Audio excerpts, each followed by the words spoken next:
My sister forbade me to go on the trip.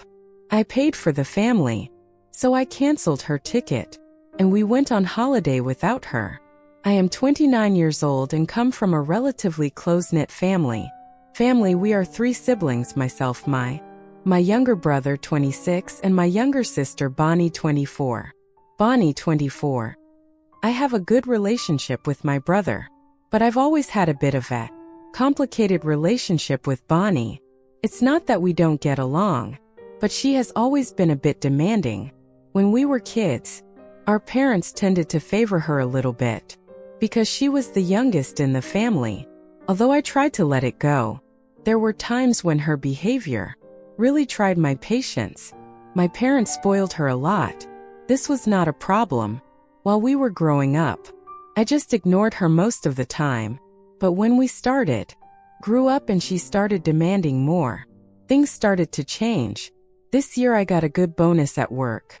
My parents' anniversary was coming up, and I thought it would be a great idea to take my family on holiday. It had been years since we'd been away together, so I thought it would be a fantastic way to get together again and celebrate my parents' anniversary. I planned a week-long trip to Hawaii. All expenses paid, flights, accommodation, activities, everything. When I told my parents about the trip, they were thrilled. I knew they would love it, especially about the location. I was also sure that my brother would appreciate the gesture. I was only worried about Bonnie's reaction. Her mood is hard to predict. When they heard about the trip, they were both particularly excited. Bonnie started to talk, excited about what she was going to do in the Instagram video she was going to make. I took it easy, happy that she was excited. Everyone seemed excited, and I was happy to do something nice for my family. But that moment of happiness soon turned bitter when Bonnie began to insist that she wanted to plan the holiday. I told her I was paying for the trip, so I wanted to plan everything myself. She made a fuss about it. I'm not good at planning things, so she asked me to take responsibility on the tour. It was not a request, but a demand that I delegate everything to her. There were several reasons why I wanted to do it. Firstly, it was my gift. Secondly, I know Bonnie's extravagant choices. When others are paying, she reserves the most expensive things. Without thinking twice, I had booked everything according to my budget. Yes, she has that habit. If someone invites her, she orders the most expensive item on the menu. On the other hand, if she invites someone, it will be something cheap. My parents tried to mediate, suggesting that if I was busy, I could ask Bonnie to help me plan the activities. I told everyone that the activities would be a surprise, to keep them on their toes.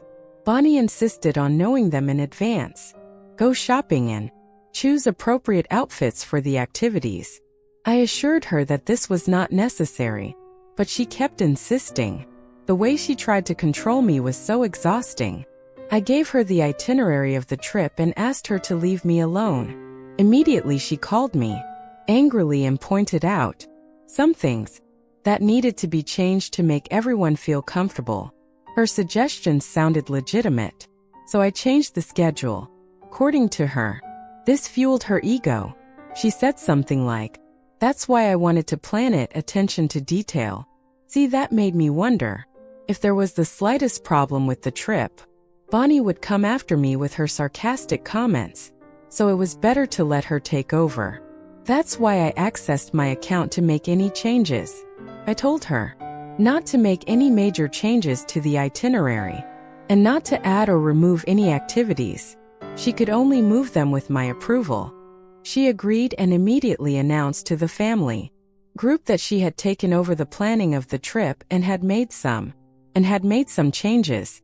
Some of the additions she made were quite cool, like wearing the same outfit every day. That was good so far. A week before the trip, I saw that she had canceled some of the activities I had booked. I had booked them and replaced them with ones she preferred. She also mentioned that she had made executive decisions regarding about the itinerary and that everyone should follow her lead. I was furious. This was supposed to be a gift from me, and she had taken it over completely. I called her and tried to reason with her, but she was determined. She said that since she was better at planning, I should let her take the lead. I stood my ground and told her there was no way. She had done enough to sabotage my plan, and now she should back off. She accused me of being controlling and hung up. That night I got a call from my parents. Bonnie had told them, and they wanted to know what was going on. I explained the situation, superficially so as not to spoil their surprise. I hoped they would understand, but to my surprise they sided with Bonnie. They said that since she was so excited about the trip, I should let her have some control over it. They didn't seem to understand that she had taken it over completely and ignored my efforts and money. They said it didn't matter who planned it or who paid for it. The fact is that we are a family, and we should have a good time together in Hawaii. I felt frustrated and unappreciated. In a moment of anger, I wanted to cancel the whole trip, but I calmed down and took a step back. I did not cancel the trip, but I stopped participating in the planning.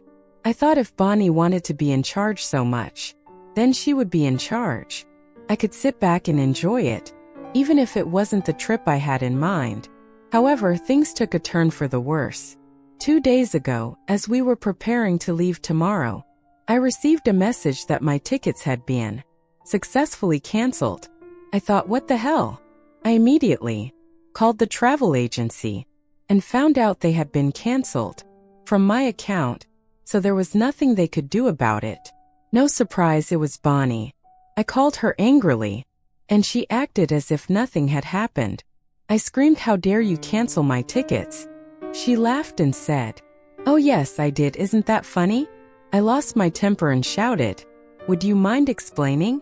She said, okay, I hate to say this. I know you paid for it, blah blah blah, but we can't have you on the trip.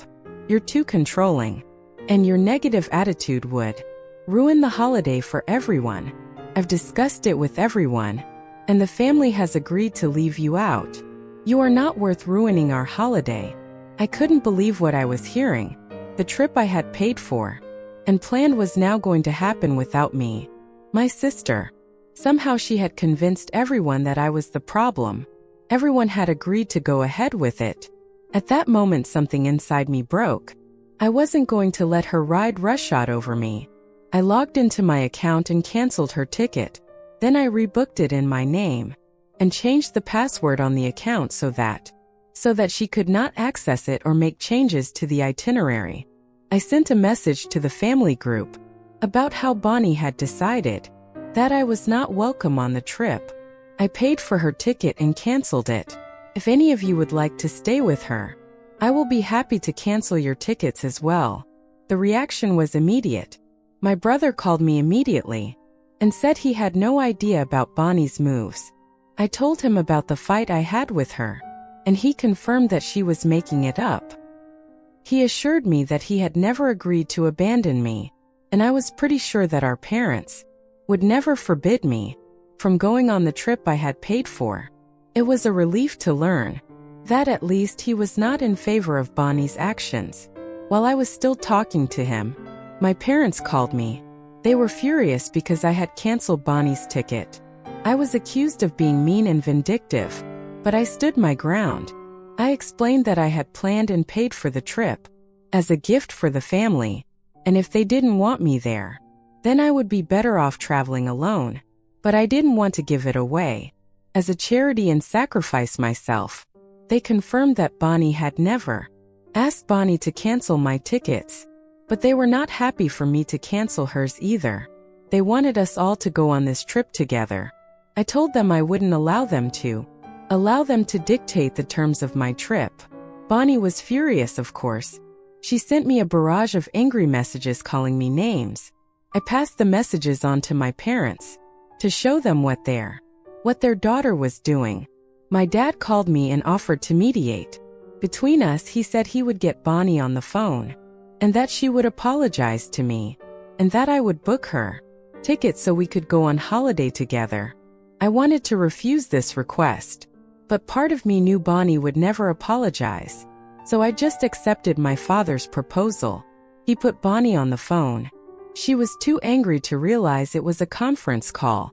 Dad told her that she had acted badly by canceling my ticket, so she should apologize to me. Before she heard anything else, she abruptly replied that she would not apologize, because she had done the right thing. We could both hear her say, "Apologize to that idiot." No way. Dad hung up the phone. I had nothing more to say. Afterwards I called him again and said, "Now do you see how cruel your daughter is? Or do you still want me to take her back?" He remained silent and said he was divided between the two children. I know I did the right thing, but I am sad that the journey will not be the same. After this conflict, this is not what I wanted. I thought it would be a family trip, and no matter how I feel about Bonnie, she is still part of the family. My brother and I may not be affected, but my parents will definitely be upset by her absence. Update: the situation between me and Bonnie has worsened. After she was excluded from the trip, she lied against me. She tried to convince my brother to side with her. She proposed the idea of going on the trip together, so that they could leave me out. He laughed at her suggestion and asked her if she had enough money, 50% of the cost of the trip. She admitted that she did not had the money at that time, but she promised to pay him as soon as she could. My brother shook his head in disbelief. We both knew that would never happen. She does not have a steady job and often misses work when she is not in the mood. When she suggested going to Mexico instead of Hawaii, my brother burst out laughing. He turned down her offer to be her holiday photographer for free. She hung up and resorted to emotionally manipulating my parents in order to out of the family holiday. Fortunately, this time my parents stood their ground. They insisted that she apologize to me, for she wanted to join us. My parents tried to convince me to be the bigger person and forgive Bonnie, but they had no choice but to accept that Bonnie would not be joining us.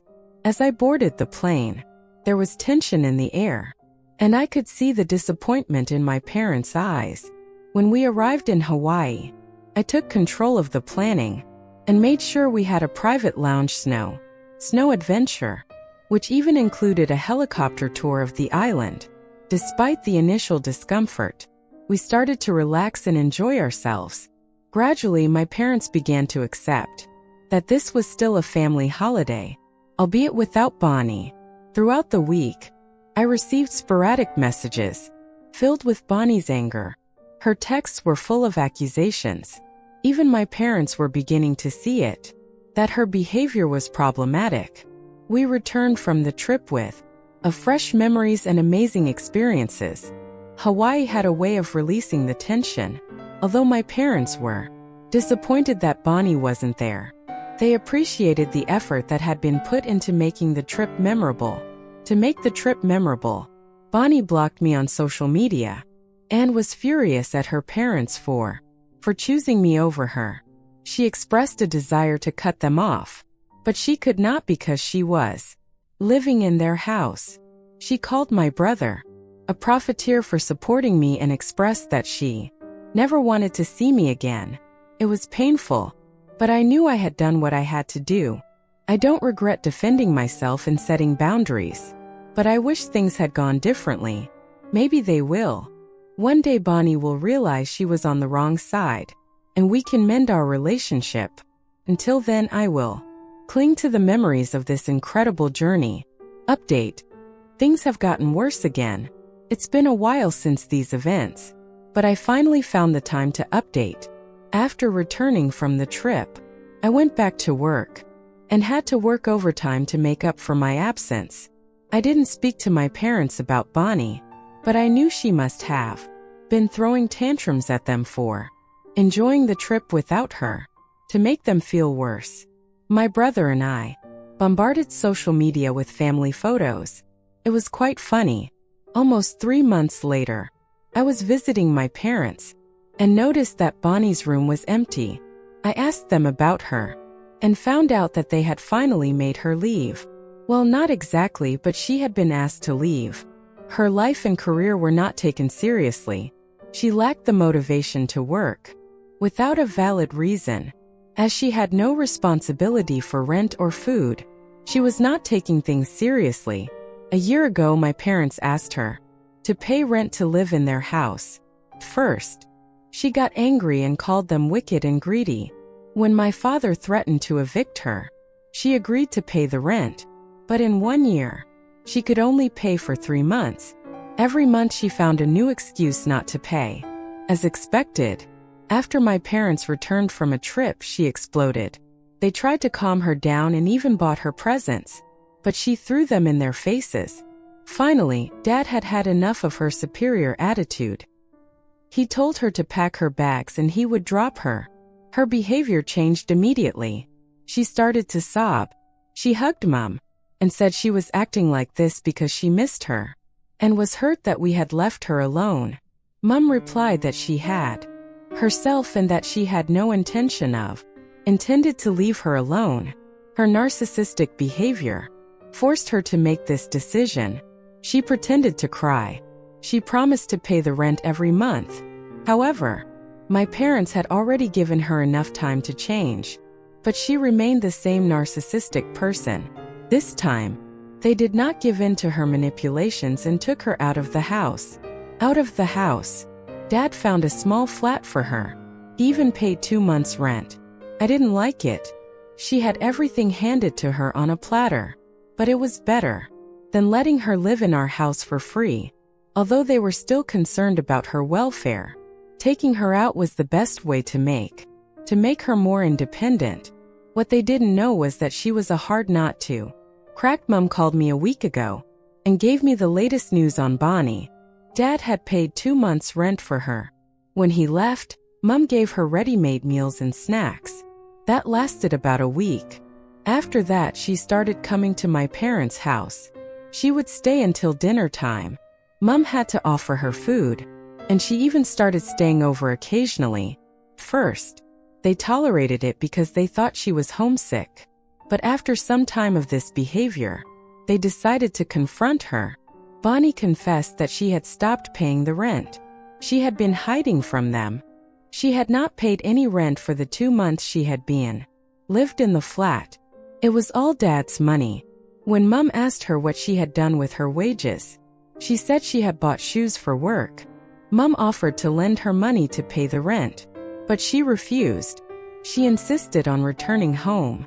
Mom asked for Dad's intervention and he was firm. He said there would be no more help. He had had enough of her manipulative tactics. If she asked for help again, the door would not be opened. I thought Dad's response was a bit harsh, but I understood his frustration. They had done enough for Bonnie. She went to my brother for help. She said she couldn't ask me because it would feed my ego and make her feel like a loser. My brother refused to get involved financially. She even asked him to borrow money from me and then lend it to her. My brother was like, "I'm out of this crap show. You need the money, ask him." She asked him not to tell me, but he refused to keep it a secret from me, and that made her angry. She became bitter towards him. She called him my booze and my pet, and ran after me for the free food. I took these stories with a pinch of salt, but her behavior had reached its peak. Someone had to confront her. I'm glad I was the first to stand up to her and leave out of the trip. I literally remember how my parents reacted and tried to twist the situation to include Bonnie. I'm relieved that my parents finally realized how toxic Bonnie was, how she was using her role as a daughter to manipulate them. The last time I wanted to tell you I'd seen Bonnie. Not that I wanted to, but that's the way it is with my sister. She did. I came home from work one Thursday very tired. There she was, standing at the door waiting for me to arrive. It was a rainy, cold day, and I don't know how long. She was standing at the door, but she looked miserable. As soon as I saw her, I didn't know what to say to her, so she gave me a dubious hello. She was a bit more energetic. I knew it wasn't going to be good. She tried to give me a hug and told me how you had been, little brother. I just stood there with my things in my hand while she hugged me. When I finally got rid of her, I opened the door to the house because I didn't want to get wet anymore. But I didn't think to tell her she wasn't welcome. Besides, she practically pushed me in and went inside, without even waiting for me to come in first. As I took off my coat and work clothes, I asked her what she wanted. She told me that we hadn't seen each other or spoken for a while, so she wanted to come and say hello. I told her to cut the crap and really tell me what she came for. So she made that sad face she always made for my parents and told me she had no place to live. She had finally been evicted after being a few weeks late, which I knew was a lie, because my mother had told me that she had never, for several months, and had only been given my father's money. I said no, so her next move was to pressure me to talk to my parents or my brother to help her, because I was not a good brother. At least I could find it in my heart to help her, not stay on the street. I told her I wasn't going to do any of that, and that, if she wanted to at least win our parents' favor, she should improve her life. Maybe when they see that she has become responsible, they would want to forgive her. But she didn't like my answer. She must have expected something else from me. He started telling me anything but nice things. That I was a bad brother who, because I had money and a good job, that I was superior to her. That the rest of the family only loved me because I pay for things like the trip. It's funny because it's the only thing I've ever paid for in my life. Anyway, I told her I had heard enough of her, and that she had dried off well, and now it was time for her to go out and get wet again in the cold night. I knew she had something else to say to me, something insulting, but I told her she had better go, or I would be forced to throw her out in any way possible. As you can imagine, she didn't like my ultimatum at all. When she left, I blocked her everywhere. I did not need to do that, because she never contacted me again after the trip. But I prefer not to take any risks now. Where she is or what she does is not something I can know now. She hasn't even spoken to my parents. So I hope this is the last update, or at least the next one will be an update from her getting her life back together. Update, as many have asked me to update, right where my sister lived. I have returned after 10 days to tell you what I know. First of all, the same night she came to visit me, she went to my brother's house. She tried the same thing she did with me, but my brother wouldn't let her in. So in the end she left, as far as I know, because my mom talked to her all the time. She went to live with friends or coworkers. I don't know what the going to be like between the two of them, but I feel sorry for her friend. I mean, it can't be good to have a parasite living with you.